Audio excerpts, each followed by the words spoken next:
নমস্কার বন্ধুরা, একটি নতুন ভিডিওতে সবাইকে স্বাগতম। আর এটা হলো দেখো ধনেপাতার বড়া। এখন ধনেপাতা খুবই সস্তা, আর ধনেপাতা দিয়ে যদি ক্রিসমি ক্রিসমস মানে কড়মড়ে যদি টেস্টি বড়া পেতে চাও, কিভাবে করবে ধনেপাতার বড়া? গরম গরম ভাতে দুপুরবেলা খুব মজে যাবে, ডালের সাথে এমনিও গরম গরম ভাতে। তো চলো দেখে নেওয়া যাক কী কী নিলাম। আমি নিয়ে নিলাম বেসন, কালো জিরে, প্রয়োজন মতো নুন, হলুদ আর একটুখানি হলো সুজি। তারপরে দুটো লঙ্কা কুচিয়ে নিলাম। লঙ্কাগুলো ভালো করে কুচি কুচি করে এই বেসনের মধ্যে দিয়ে এটাকে ভালো করে পেস্ট করে নিলাম। ভালো করে পেস্ট করে নিতে হবে, ভালো করে মিশিয়ে নিতে হবে যাতে দানা দানা না থাকে। এবার দেখো ভালো করে মিশিয়ে নিয়েছি আমি। ভালো করে মিশিয়ে নেওয়ার পর গোটা গোটা যে ধনেপাতাগুলো রেখে দিয়েছিলাম, তোমরা গোটা গোটা ধনেপাতাও করতে পারো, আবার ধনেপাতা কুচিও করতে পারো। পাশে একটা কড়াই বসিয়ে ওভেনে সাদা তেল দিয়ে দিলাম। সাদা তেলটা ভালোভাবে গরম হয়ে গেছে। ধনেপাতাগুলো ভালো করে ধুয়ে নিয়েছি, একটুখানি গোড়াগুলো ফেলে দিতে হবে, সামান্য একটুখানি করে। একটুখানি এই যে গোড়াগুলোকে ফেলে দিচ্ছি, না এগুলো শিকড় শিকড় রয়েছে তো তেলে ভাজার সময় অসুবিধা হবে, আর তেলটাও টেনে নেবে। ভালো করে পরিষ্কার করে ধুয়ে নিয়েছিলাম।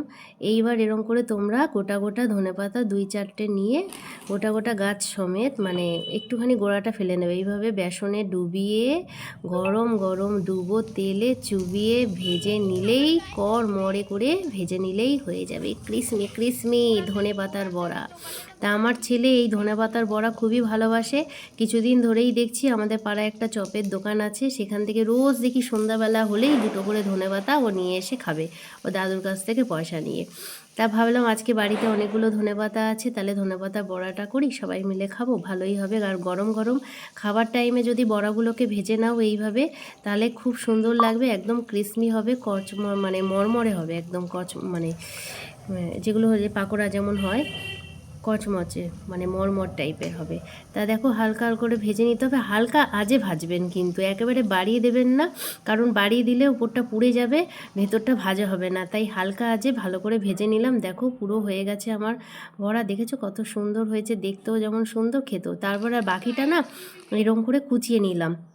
কুচিয়ে নিয়ে করে নিলে একটু তাড়াতাড়ি হয়, যেটা দেখতে সুন্দর লাগে। তখন গোটা গোটা ধনেপাতা বড়াটা করলেই দেখতে সুন্দর লাগে। গরম গরম যদি কোনো বাড়িতে অতিথি আসে, তার পাতে গরম গরম দুপুরবেলা একটা করে যদি ধনেপাতার বড়া ডালের সাথে দিয়ে দিতে পারো, তাহলে তো একদম মজে যাবে, খেতেও ভালো লাগে। তো এইভাবে বাকিটাও আমি কুচিয়ে নিলাম, কুচিয়ে যেমন করে ভেজে দিয়েছি বড়ার মতন। তারপরে দেখো ভালো করে ভাজে নিয়েছি হালকা আজে, লাল লাল করে ভেজে এবার তুলে নিচ্ছি। এক এক করে পুরো বড়াটা সব তুলে নিলাম।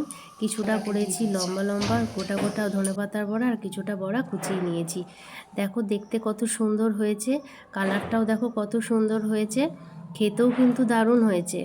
দেখো এই দেখো পুরো বড়াটা কড়মড় করছে একদম, দেখো কতটা ক্রিসমি, দেখছো আওয়াজটা, দেখো আওয়াজটা কতটা ক্রিসমি হয়েছে।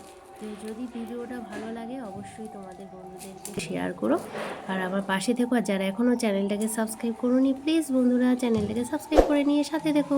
দেখা হবে নেক্সট ভিডিওতে।